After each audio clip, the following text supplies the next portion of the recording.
All right. Hey, everyone. Welcome to a special live bonus episode of Locked On Lakers.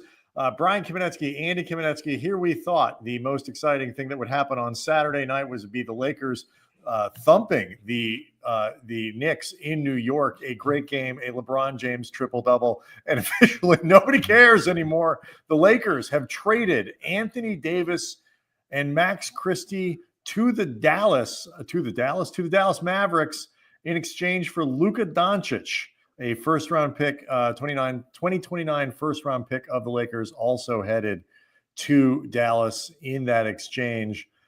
Oh, my God, a lot to talk about. We'll do it next.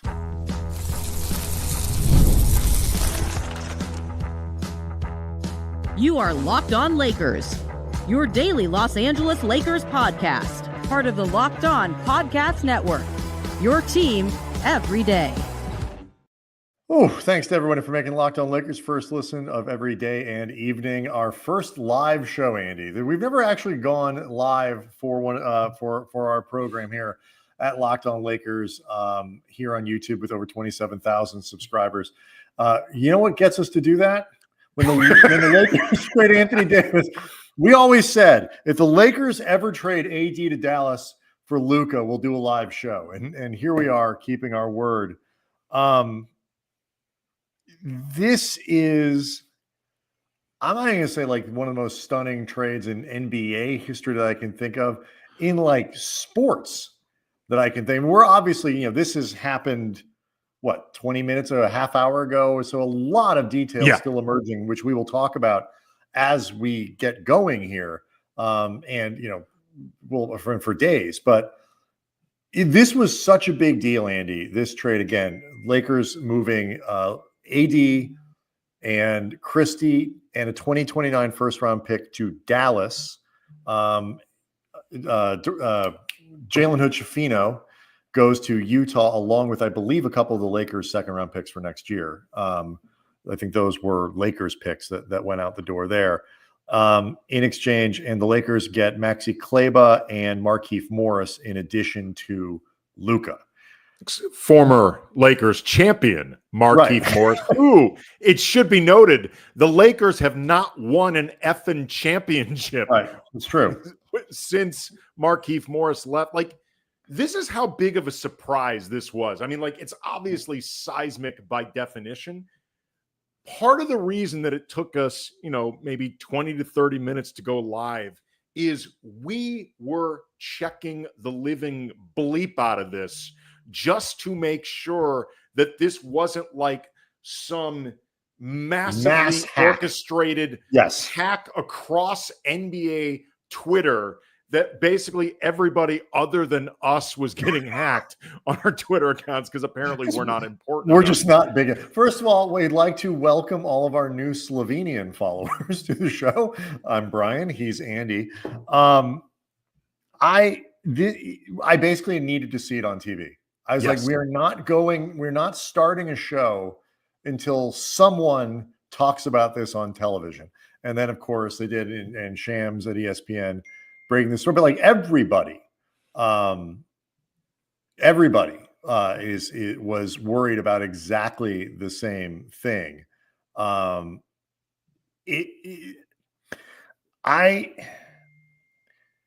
What's your first reaction to this in terms of, just whatever, like what was your first reaction to this? Once we were convinced that it was actually real? Once we knew it was real, yes. Who initiated it? I wanted to know how this came about, because when I say that this took everybody by surprise, I mean this took everyone by surprise. Like, we have text threads with people at 710 ESPN where Brian and I both appear regularly. We're part of the Locked On Network, NBA channel thread. There is no inkling, you see Tim McMahon and Brian Windhorst talking about it on ESPN right now. Like, nobody seemed to have the slightest indication that this was coming at all. So then it's starting to be reported that this was something that Dallas approached the Lakers about. I got to be honest. My first concern or first, my immediate reaction, although I guess I'm giving it away when I say concern, is what do the Mavericks know?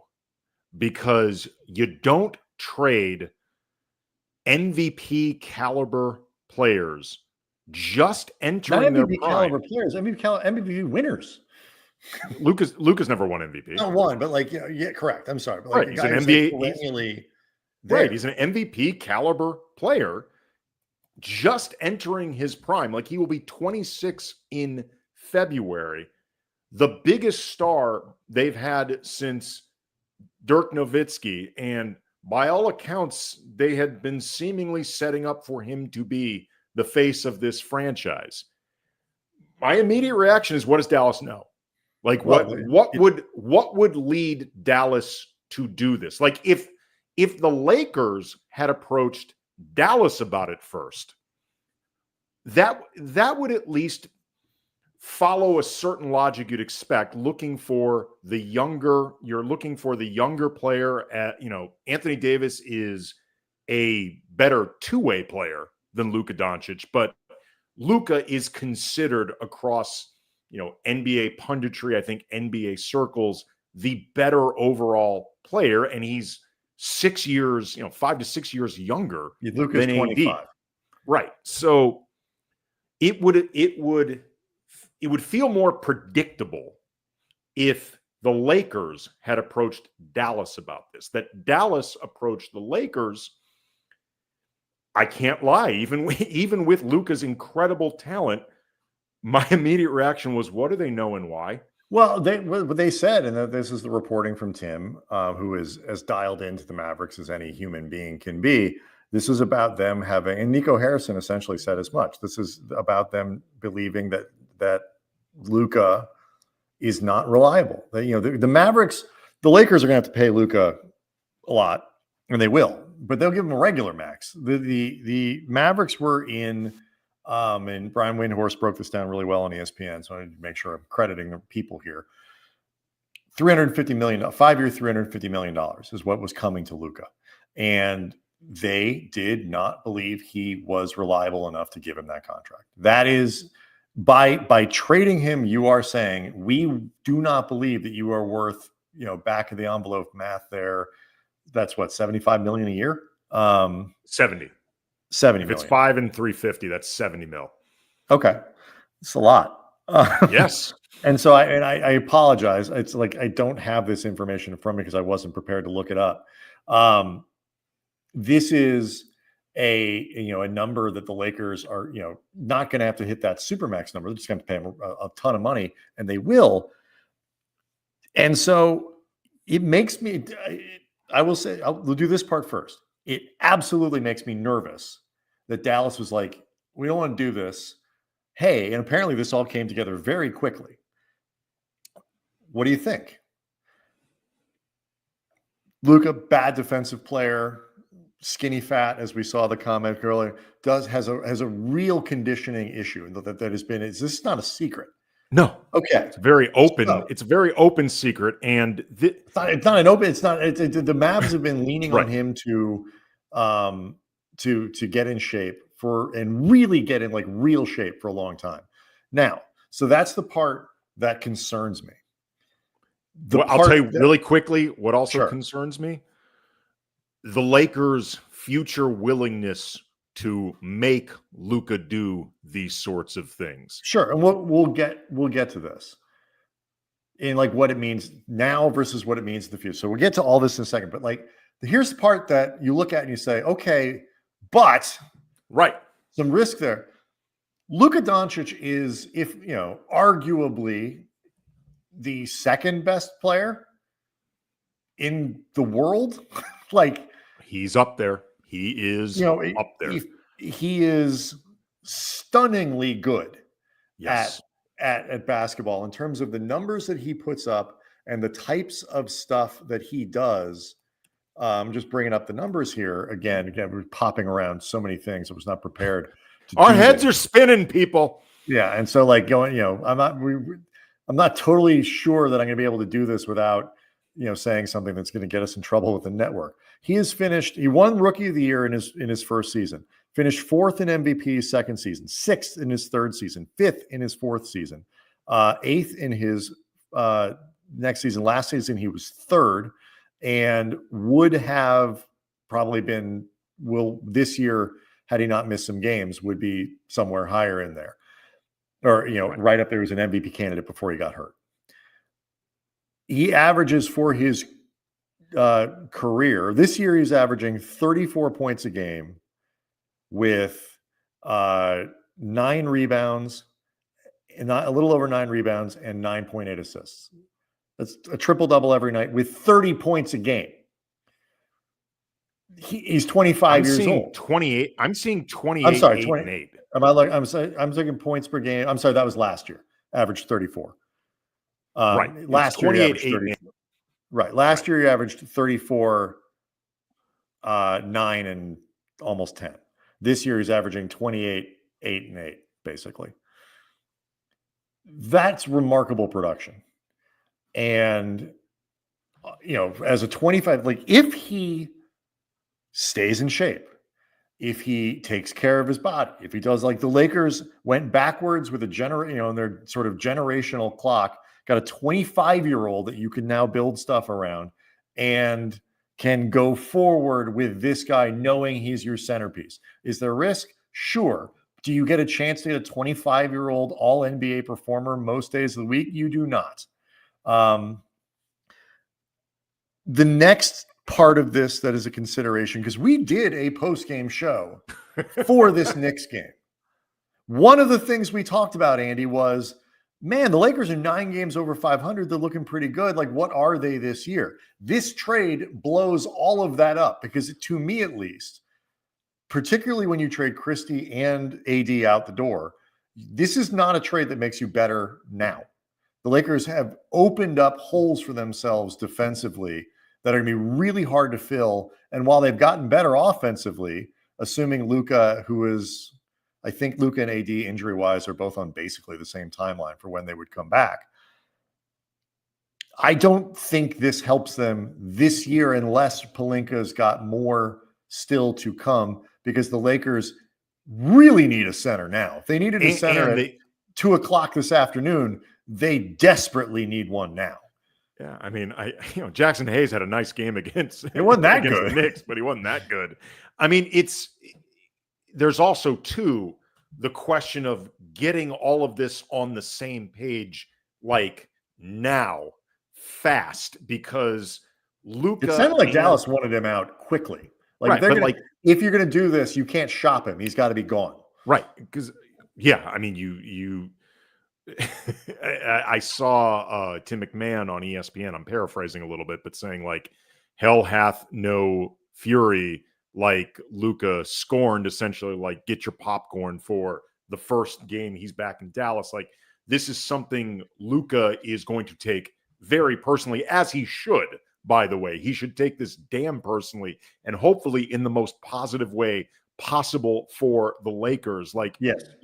Our everydayers may remember I was talking about AD, and it felt to me early in the season very much having a double middle fingers attitude to the world. I need Luka to have that towards the Mavericks, towards the rest of the league, towards everything other than the gym and the trainers and working out.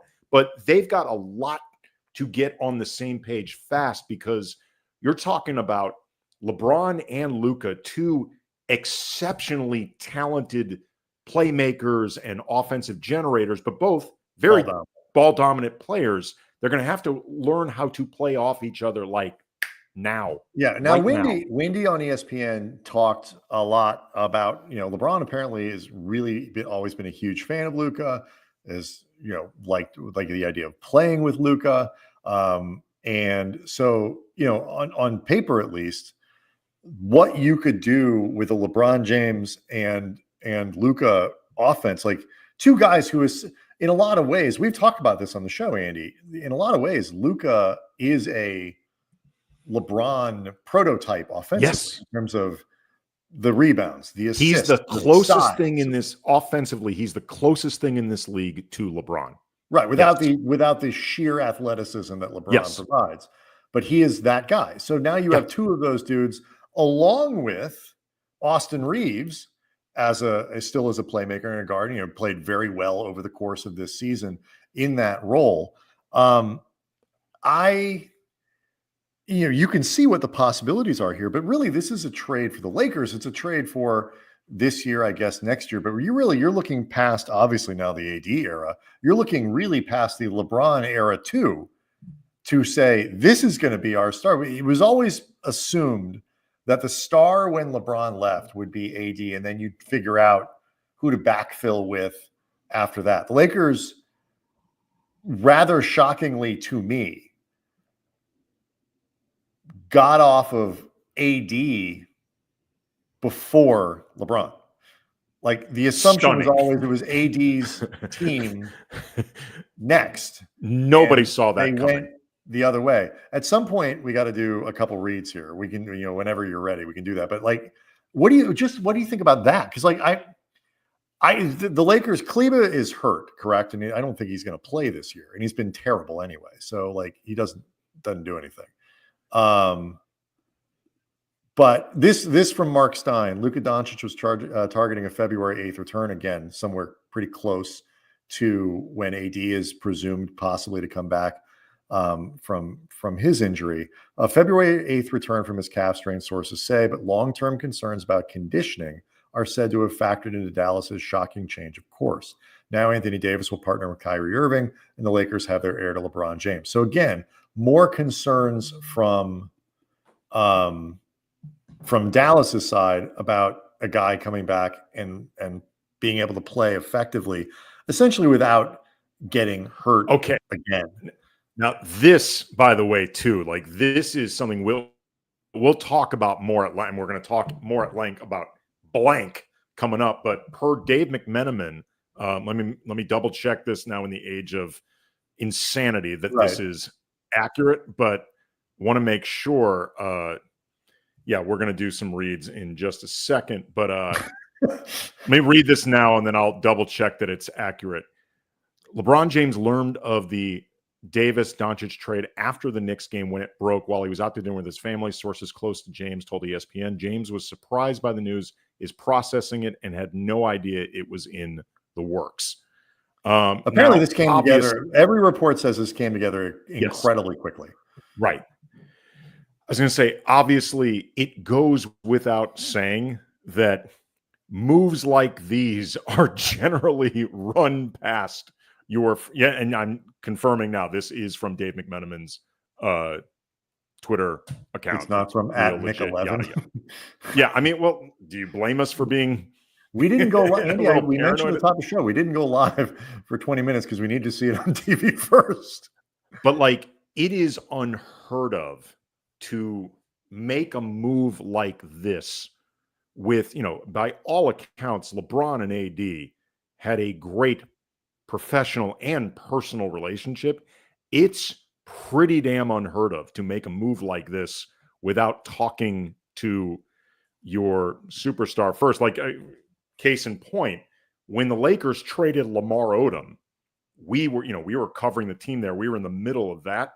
Kobe was, to put it mildly, pissed, like angry. I got my head bit off by Kobe because I asked him a question he didn't like regarding it. Just he didn't like my phrasing of it, and he was livid about that. So it is. I can understand. Like, look, sometimes you just have to do these things, and like if you feel like this is my chance as a franchise to make this sort of move, you just have to do it.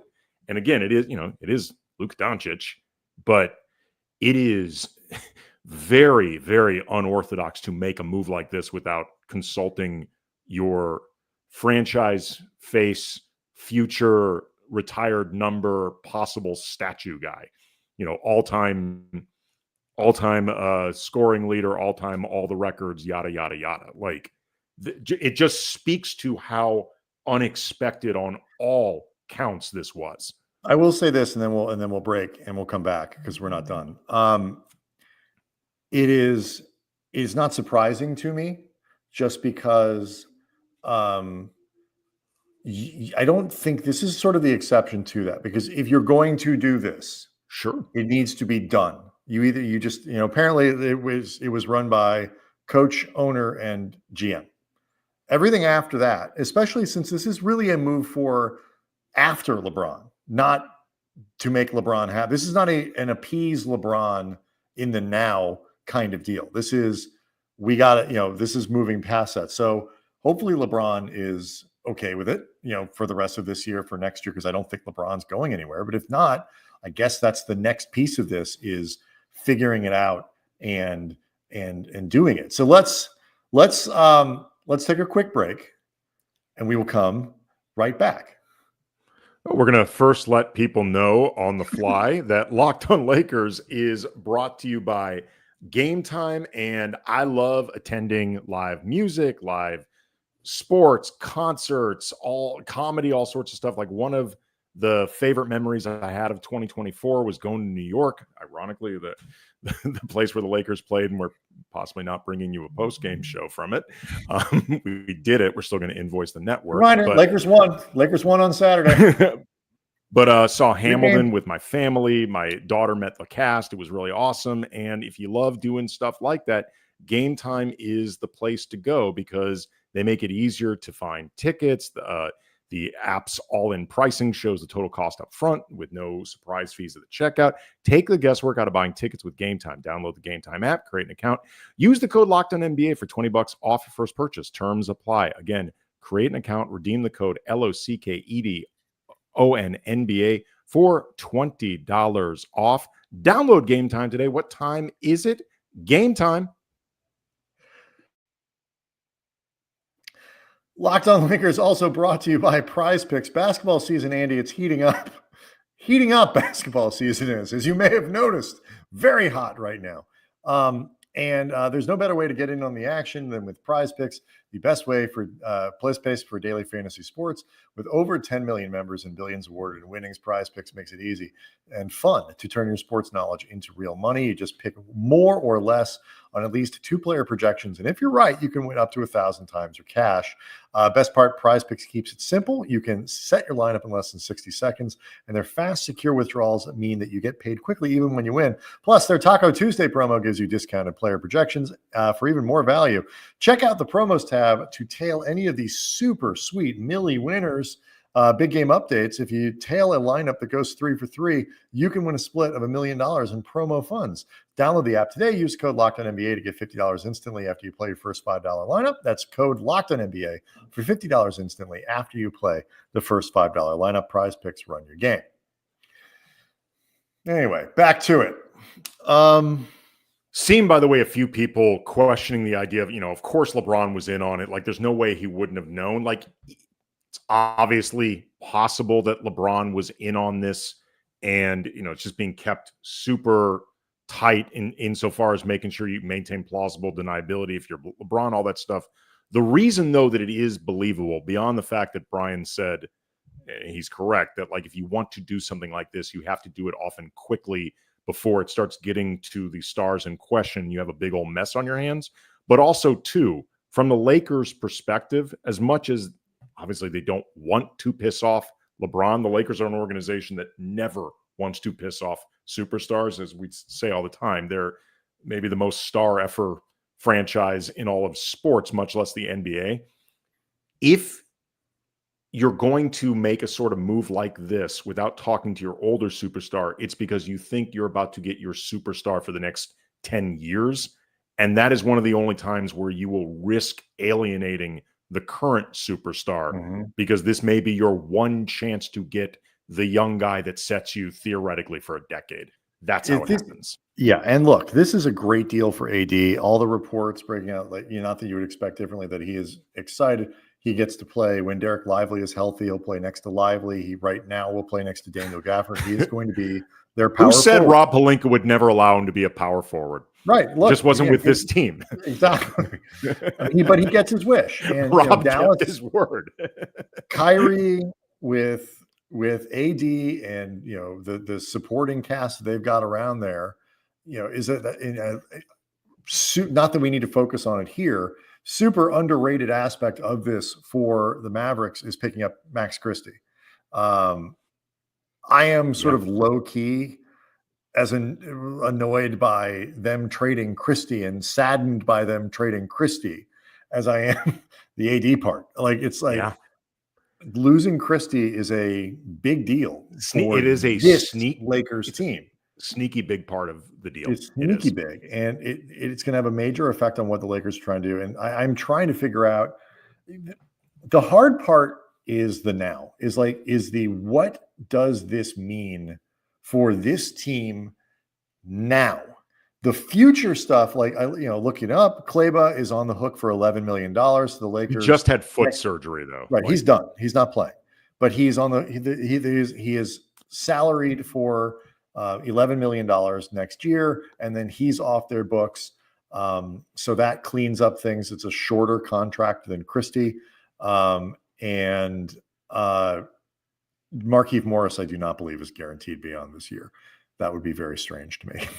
So I'd be sort of surprised if he's guaranteed for all of this year. He may not. No, and he's like the Lakers they might need him. Yeah, he's an unrestricted free agent. I didn't think to look that up.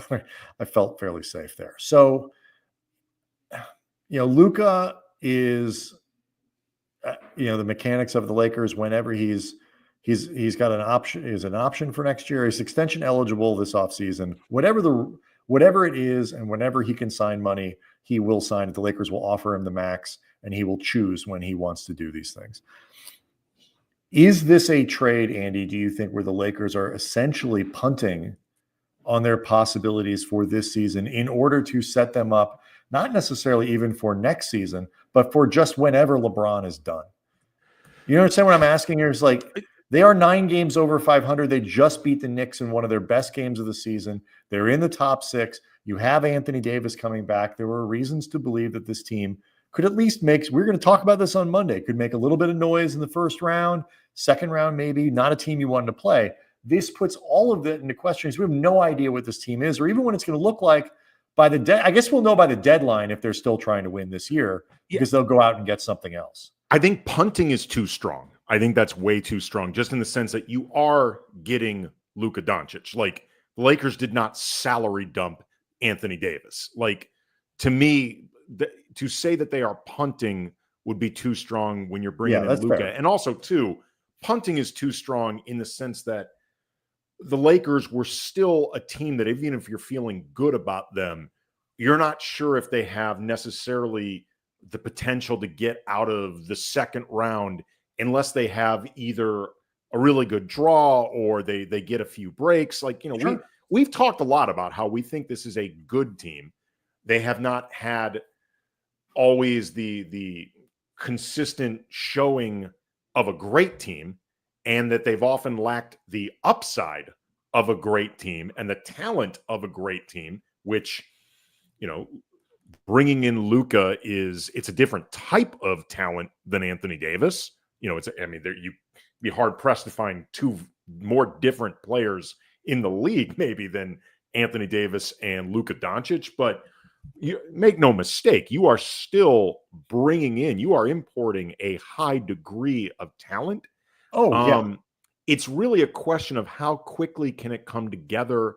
And if in your heart of hearts, you thought, okay, we're looking like a good playoff team, but we don't really think we can win a championship anyway, unless so much breaks our way, then I don't know if you're so much punting as you are just getting ahead of what may come next while hopefully still remaining competitive. Right. And I will say, the more, God, this is way, way different. Like the other big things, I remember a few 4th of Julys ago, when the Lakers traded for Steve Nash and ruined the barbecue because they had to go back to work. Like, there's so many levels and layers to this, and thinking about it, the part that I am kind of it's like, what about this? There's this risk, there's that. AD's best defensive center, all of this stuff, offense, defense, the combination. The Lakers just acquired Luka Doncic. Yeah. While Luka is one of those guys who has reached a point in his career, and I'm not trying to downplay the fitness issues. They are really big and they matter. And if he can't stay in shape, this is going to be like a potential albatross around the franchise's neck. But if he can, if he just, I'm not talking about he's got to become like Mr. Fitness, but like if he does what the Mavericks seem to think he was unwilling to do. If he gets real mad and does those things, the Lakers have a top 5 player in the league. Luka Doncic gets the flack that he does in part because he is so stunningly good that the expectation is, okay, go lead your team to everything. Okay. You know what I'm saying? You understand what I'm getting at Okay. here. You know what this reminds me of in certain respects? Shaq with the Lakers.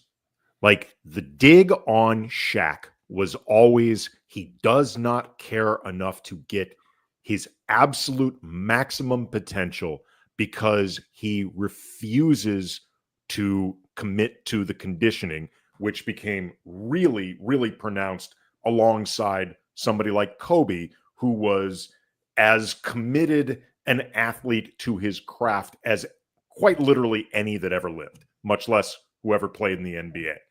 And, obviously there are some differences in the sense that, prime Shaq was quite literally unstoppable as opposed to Luka in his prime, who's just insanely incredible. Like, Shaq was a true one-of-one type force, and he was alongside Kobe still entering his prime.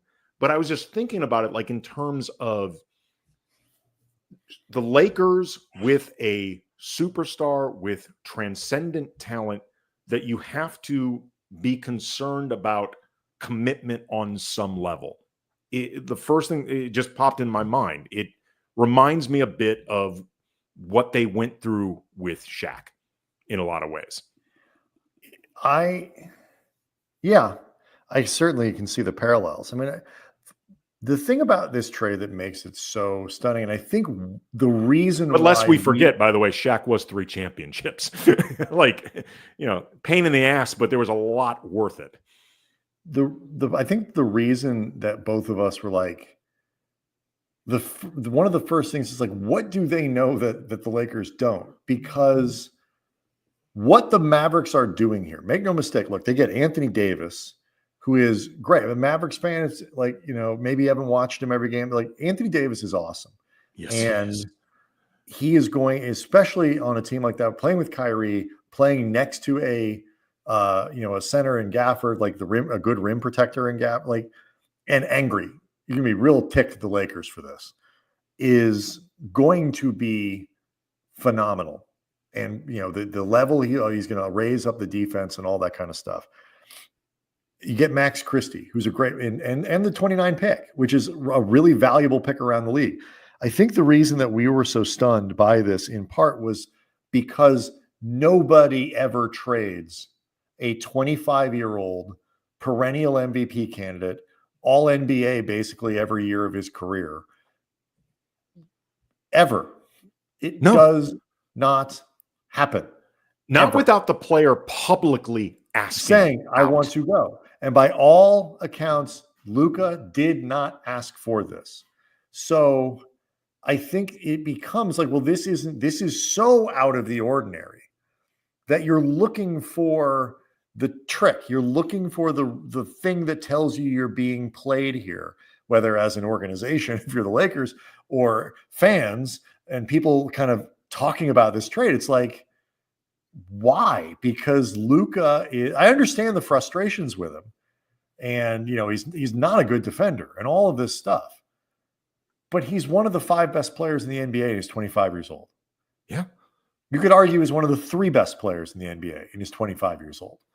And so that part, if you're the Lakers, I mean, I can see absolutely 100% can see the argument of, yeah, it makes this season a little weird.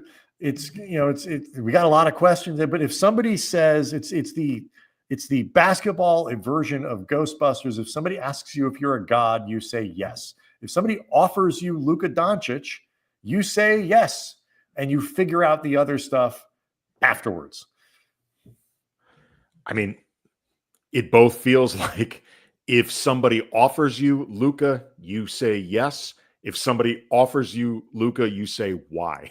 Why? You know what I mean? Like both of those things feel totally accurate because it is totally fair for the Lakers to say, are you kidding? Do not hang up the phone and drop the papers and get Adam Silver on the horn ASAP.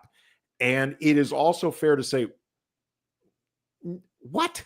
Like, okay, seriously, Nico Harrison, guy who runs Mavs, go F yourself because you're clearly trying to get one up over us.